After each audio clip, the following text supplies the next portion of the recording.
सुप्रभात. आज आपण गुढीपाडव्याच्या निमित्त भेटलेलो आहोत. तर जो मेसेज होता त्याच्यामध्ये माझं स्पीच असं लिहिलेलं होतं. स्पीच नाही आहे, स्पीच देणं एवढा मोठा नाही आहे. मी माहिती देऊ शकतो थोडीफार. आपण गुढीपाडवा का साजरा करतो? आता बघा, आपण सगळेजण तयार झालो, सगळे चांगले कपडे घातले. पहिले आपल्या डोक्यामध्ये काय आहे की आपण एक शोभायात्रा काढूया, चांगले कपडे घालूया, इंस्टाग्रामवरती इमिजिएटली लोड करूया. हा जो पूर्ण सण आहे, हे जे आपले हिंदू रीतिरिवाज आहेत, हे फक्त व्हॉट्सअपवर किंवा इंस्टाग्रामवर टाकायचे नाही. तर त्यामागची तात्विक, धार्मिक, आध्यात्मिक किंवा जी बैठक आहे, जी सायंटिफिक बैठक आहे, ही पण आपल्याला समजणं खूप गरजेचं आहे. याचं कारण असं आहे की प्रत्येक गोष्ट आपण करतो त्यामागे काहीतरी एक फार मोठी भूमिका आपल्या पूर्वजांनी घेतलेली होती. हा आपण जेव्हा म्हणतो की सनातन धर्माच्या हिशोबाने हा सण साजरा करतो, हा सण जो आहे हा महापर्व, हे आपल्या संस्कृतीचा एक महापर्व आहे. त्याला महापर्व असं का म्हणतात? कारण जो इतिहासात जी नोंद झालेली आहे तो इतिहास जवळ आपला 5000 वर्षापूर्वीचा आहे. आणि जर का तुम्ही बघितलं की आपलं हिंदू धर्म आहे त्याच्यामध्ये किती युग, किती मन्वंतर आहेत, तर आताचं जे पृथ्वीचं जे वय आहे ते साधारण 1,27,00,000 करोड एवढं आपलं हे वय आहे. आता तुम्ही त्याच्यामध्ये विचार करा किती मन्वंतर असतील आणि किती आपल्या पिढ्या जन्माला आल्या असतील आणि त्यांनी किती सण साजरे केले असतील. ठीक आहे, तर ही कालगणना कशी होते? याच दिवशी म्हणजे चैत्र शुद्ध प्रतिपदेलाच आपलं नवीन वर्ष का असावं? 31 डिसेंबरला पाश्चात्य नवीन वर्ष असतं, मग त्याच वेळेला आपलं का नसावं? त्याचं कारण असं आहे की आपली जी कालगणना आहे, आता बघा आपले लोक जे किती त्यांची विद्वत्ता म्हणा किंवा त्यांचा हिशोब कसा असायचा. ज्युपिटर किंवा गुरु ग्रह 60 वर्षामध्ये सूर्याच्या 5 फेऱ्या पूर्ण करतो आणि त्याच वेळेला शनीला 60 वर्षामध्ये तो 2 फेऱ्या पूर्ण करतो. तर 60 वर्षानंतर परत शनी आणि गुरु त्याच ठिकाणी येतात. म्हणजे अख्खं जग ज्या वेळेला सूर्याच्या हिशोबाने नवीन वर्ष साजरं करत होतं त्यावेळेला आपले जे लोक होते, आता वराहमिहीर, हे वराहमिहीर जे होते ते विक्रमादित्यच्या काळातले होते किंवा शालिवाहन शके आपण म्हणतो. तर आपली जी संस्कृती आहे किंवा आपली जी कालगणना ही बरीच मागे जाते. तर ज्युपिटर किंवा गुरु जेव्हा 30 डिग्री मार्गक्रमण करतो सूर्याच्या भोवती, तेव्हा आपलं 1 वर्ष पूर्ण होतं. म्हणजे आपण जे आहे, जसा आता कुंभमेळा केला तर दर 12 वर्षानंतर आपल्याकडे एकदा कुंभमेळा होतो. आपण ज्युपिटर, गुरु याची गती आणि ते जे रिव्होल्युशन सूर्याभोवती घेतो ते ध्यानात ठेवतो. तर म्हणजे तुम्ही बघा की त्याची कालगणना आपली किती प्रगत आहे आणि आपल्याला हे माहीत नाही आहे. दुसरी गोष्ट अशी आहे की जी गुढीपाडवा, आता गुढी म्हणजे हा जो ब्रह्मध्वज किंवा विजय ध्वज आहे तो, आणि पाडवा हा शब्द हा प्रतिपदेपासून आलेला शब्द आहे. तर जी चैत्र शुद्ध प्रतिपदा याच्या दिवशी जे नवीन वर्ष येतं ते आहे आपला गुढीपाडवा. आता बघा, आजच मला एक व्हॉट्सअप आला, त्याच्यामध्ये लिहिलेलं आहे विक्रम संवत. हे विक्रम संवत नाही, हे शालिवाहन शके. आपलं जे आता हिंदू नववर्ष चालू झालेलं आहे हे 1947 आहे. 1947 साल चालू आहे आपलं. आणि आंग्ल ख्रिश्चन पद्धतीच्या हिशोबाने जे आहे, जो जुलियन ग्रेगरियन कॅलेंडर आहे त्या हिशोबाने 2025 आहे. तर ग्रेगरियन जुलियन कॅलेंडरच्या मधनं 78 वर्ष वजा केली की शालिवाहन शके मिळतं आणि 56 वर्ष ऍड केली की विक्रम संवत मिळतं. विक्रम संवत हे चालू होतं, हे गुजराती लोकांचं असतं, जे पाडव्याच्या दिवशी त्यांचं नवीन वर्ष चालू होतं. त्यांचं कार्तिक शुद्ध प्रतिपदा आणि आपली आहे चैत्र शुद्ध प्रतिपदा. हा त्याच्यातला फरक आहे. दुसरी गोष्ट अशी आहे की ही जी कालगणना आपली होती, तर समर इक्विनॉक्स म्हणजे ज्या दिवशी दिवस आणि रात्र सेम असते त्या दिवशी साधारणतः गुढीपाडवा येतो. आता जर का तुम्ही 12 वाजता इकडे उभे राहिलात तर तुमच्या पायथ्याशी तुमची सावली पडेल किंवा काही वेळेला तुम्हाला तुमची सावली पण दिसणार नाही. तर हे आहे तुमचं समर इक्विनॉक्स. तिसरी गोष्ट ही आहे, आता बघा तुम्ही, होळी आपण 15 दिवसापूर्वी केली, होळीला पौर्णिमा होती, काल अमावस्या आहे, आज प्रतिपद आहे. होळीच्या बरोबर 15 दिवसानंतरच चैत्र शुद्ध प्रतिपदा किंवा आपलं नवीन वर्ष का? कारण आपल्या लोकांच्या हिशोबाने 6 ऋतू आहेत आणि त्याच्यातला जो शिशिर ऋतू आहे, हा ऋतू जेव्हा संपतो त्यावेळेला थंडी संपली आणि आता उन्हाळा सुरू होईल, त्याची ही नांदी असते. त्यामुळे जी काही सगळी फांद्या पडल्या आहेत, पानं पडली आहेत किंवा जे आपल्या आजूबाजूला जे खराब जे पडलेले आहेत त्याला जाळून टाकायचं असतं आणि नवीन सुरुवात करायची असते. कारण आजच्या दिवसापासून वसंत ऋतू चालू होणार असतो. आता तुम्हाला कोकिळेचे पूजन दिसेल, नवीन पालवी फुटलेली दिसतील, नवीन पानं आलेली दिसतील. तर वसंत ऋतूची आता सुरुवात आहे. वसंतानंतर येतो ग्रीष्म. 30 ते 31 दिवसानंतर आता आपल्याला येईल अक्षय तृतीया. हा जो दिवस आहे हा 3.5 मुहूर्तांपैकी एक आहे आणि दुसरा 3.5 मुहूर्तांपैकीचा सर्वात महत्वाचा मुहूर्त अक्षय तृतीया हा 30 ते 31 दिवसानंतर येतो. बघा कसा क्रम दिलाय. होळी, पाडवा, अक्षय तृतीया. होळीच्या दिवशी तुम्ही सगळं मागचं जाळलं. चैत्राच्या दिवशी या तुम्ही नवीन संकल्प केला आणि जसं आपण मार्केटिंगमध्ये स्टॉक टेकिंग करतो की नाही, की मी एखादा नवीन संकल्प केला, तो महिन्याभरानंतर कुठे पोचला, जर तो कुठे पोचलाच नसेल तर तो अक्षय राहणारच नाही. तर त्याच्यावर जेव्हा आपण काम करू तेव्हा तो अक्षय व्हावा, तो पुढे जावा, म्हणून अक्षय तृतीयेच्या दिवशी तो सण, म्हणून त्याला 3.5 मुहूर्त. पण त्याला 3.5 मुहूर्त ठेवायची गरज काय होती? तर हे आहे इक्विनॉक्स.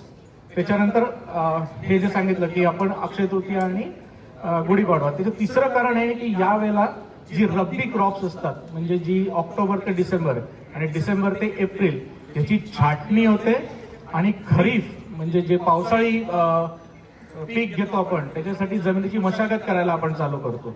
मी शेतकरी नाही, पण मी जे जॉग्रफीमध्ये शिकलो किंवा जे आम्हाला सांगण्यात आलंय जे पंचांगानुसार आहे त्या हिशोबाने आजच्या दिवशी पंचांग हा वाचून सरस्वतीचं पूजन करायचं असतं. आता तुम्ही जर का ब्रह्मपुराण वाचलं, आता पंचांगाचा हिशोब मी का सांगितला, कारण तुम्ही जर का ब्रह्मपुराण वाचलं तर ब्रह्मपुराणात असं सांगितलंय आजच्या दिवशी ब्रह्मानी निर्मिती केली होती या विश्वाची. म्हणूनच ध्वज उभारायच्या आधी ब्रह्माची पूजा करायची असते आणि पूजा झाल्यानंतर विष्णूची पूजा करायची असते. विष्णूची पूजा का करतात? तर ज्या दिवशी म्हणजे आजच्याच दिवशी मत्स्य अवतार या अवताराचा जन्म झाला होता. शंखासूर नावाचा एक राक्षस होता. तो सागरामध्ये राहत असे आणि त्यांनी खूप अत्याचार केले होते आणि त्यांनी 4 वेद पळवले.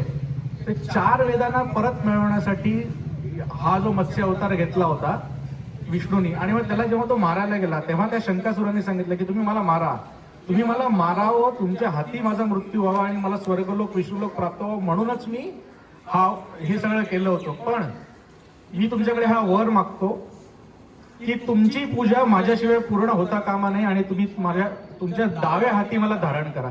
म्हणून तुम्ही बघाल विष्णूचे जे 4 आहे त्याला शंख, चक्र, गदा, त्याच्यातले जे शंख जो आहे तो डाव्या हातात असतो आणि त्या शंखामध्ये पाणी भरून आपण विष्णूची पूजा करतो. आता ही जी गुढी लावली याला पण काही महत्व आहे. ही जी गुढी, हा जो ध्वज लावलेला याला ब्रह्मध्वज किंवा विजयध्वज म्हणतात. याला विजयध्वज का म्हणतात? तर राम हे जेव्हा किष्किंधामध्ये होते, वनवासात होते, तेव्हा याच दिवशी त्यांनी वालीचा वध केला होता. दुसरी गोष्ट, रावणाचा वध करून ते अयोध्येला परत याच दिवशी आले होते आणि त्यांचा राज्याभिषेक झाला होता. सर्वात महत्वाची मराठी लोकांच्या दृष्टीने हा का महत्वाचा सण आहे तर तुम्ही आपण वाचतो शालिवाहन शके. आता मी जर सांगितलं आता 1947 चालू झालंय. शालिवाहन कोण? हे जे मिडल ईस्टचे जे लोक होते ते बऱ्याच वर्षापूर्वी, मिडल ईस्ट म्हणजे इराण, पर्शिया, हे उझबेकिस्तान या ठिकाणचे लोक भारतात आले होते. ते नाव शक म्हणायचे. हे शक आपल्यावरती राज्य करत होते. ते साधारण नॉर्थ एरियामध्ये राज्य करायचे, म्हणजे सौराष्ट्र झालं, नॉर्थ, पंजाब, काश्मीर आणि आपला हा माळवण रिजन, ह्याच्यावरती हे शक राज्य करायचे. आताचे जे पैठण आहे ती शालिवाहनांची राजधानी होती आणि या शालिवाहनांनी त्या शकला हरवलं होतं. तर तो पहिला मराठी राजा होता ज्यांनी या शकांना हरवलं होतं आणि त्यांची कालगणना जी होती ती शालिवाहन शके. कारण त्या काळी अशी पद्धत होती, जो राजा जिंकेल तो आपल्या नावाने कालगणना चालू करेल. तर त्यांनी शालिवाहन शके म्हणजे 3 मार्च 78 या साली त्यांनी शालिवाहन शके हे चालू केले. म्हणून आपण ख्रिश्चन कॅलेंडर मध्ये 2025 मधनं 78 वजा करून आपण आपली कालगणना करतो. आणि याच्यात सर्वात महत्वाचं शालिवाहनचं काम काय होतं तर त्या काळी संस्कृत जे होतं ते सगळीकडे वापरलं जायचं. पण शालिवाहनांनी सगळ्या जनतेला एक बोली भाषा, एक रूढ भाषा, लोकमान्य भाषा असावी म्हणून प्राकृत ही मराठीच्या आधी होती. म्हणूनच मराठीचे संदर्भ तुम्हाला मिळणार नाही, प्राकृतचे मिळतील. तर त्यांनी प्राकृत ही बोली भाषा जी आहे ती रूढ केली आणि हा मराठी राजा पहिला होता ज्यांनी आंध्र प्रदेश आणि महाराष्ट्र सौराष्ट्र एवढा मोठा एरियावरती तो राज्य करत होता, जे आता पण तुम्ही बघितलं तर युरोपच्या दुप्पट झालं ते. तर तो एवढ्या मोठ्या जागेवरती तो राज्य करत होता. म्हणूनच तुम्ही बघाल तेलंगणा आणि आंध्र प्रदेशमध्ये याला युगादी किंवा उगादी म्हणतात, तमिळनाडूमध्ये पुथांडू म्हणतात, केरळामध्ये विशू म्हणतात, तुमचं चेतीचंद जे आहे ते सिंधी लोकांमध्ये आहे, संवत्सरो पाडवो गोवा किंवा हे मालवणचे जे लोक आहेत ते त्याला म्हणतात. तर असे प्रत्येक ठिकाणी ज्या ज्या ठिकाणी शालिवानाचं राज्य होतं त्या त्या ठिकाणी हे त्याच्या स्मृतीमध्ये आपण हा सण साजरा करतो.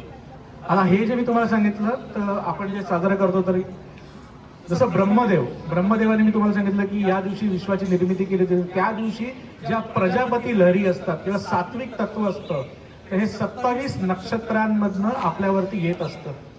तर त्याची तेव्हा एवढी ऊर्जा, म्हणूनच तुम्ही यायच्या आधी ज्या ज्या लोकांनी गुढी उभारलेली आहे तर त्यांच्या घरात जास्त सात्विक लहरी जातील.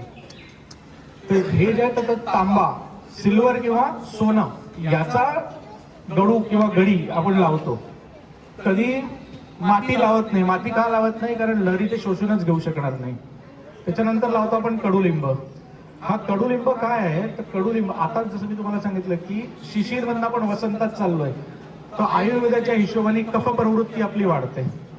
तर हे जे कडुलिंब आहे, कोवळा कडुलिंबाचा पाला, कोवळी कडुलिंबाची फुलं, ओवा, काळी मिरी, जिरं हे कुटून त्याच्या गोळ्या करायच्या आणि अंशापोटी जर का सकाळी खाल्ल्या तर याच्यामध्ये होणारे, या ऋतूमध्ये होणारे रोगांना तुम्ही प्रतिकार चांगल्या पद्धतीने करू शकाल.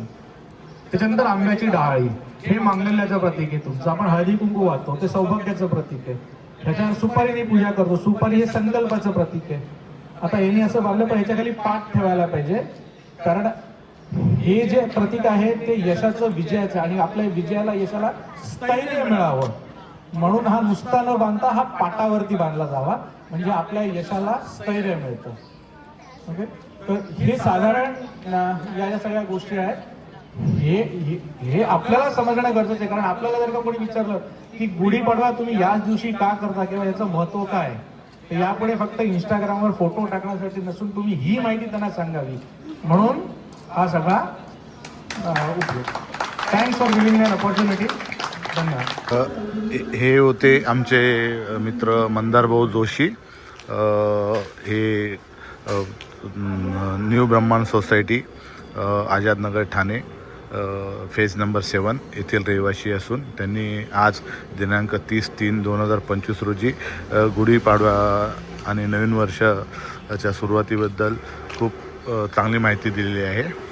त्याबद्दल त्यांचे धन्यवाद.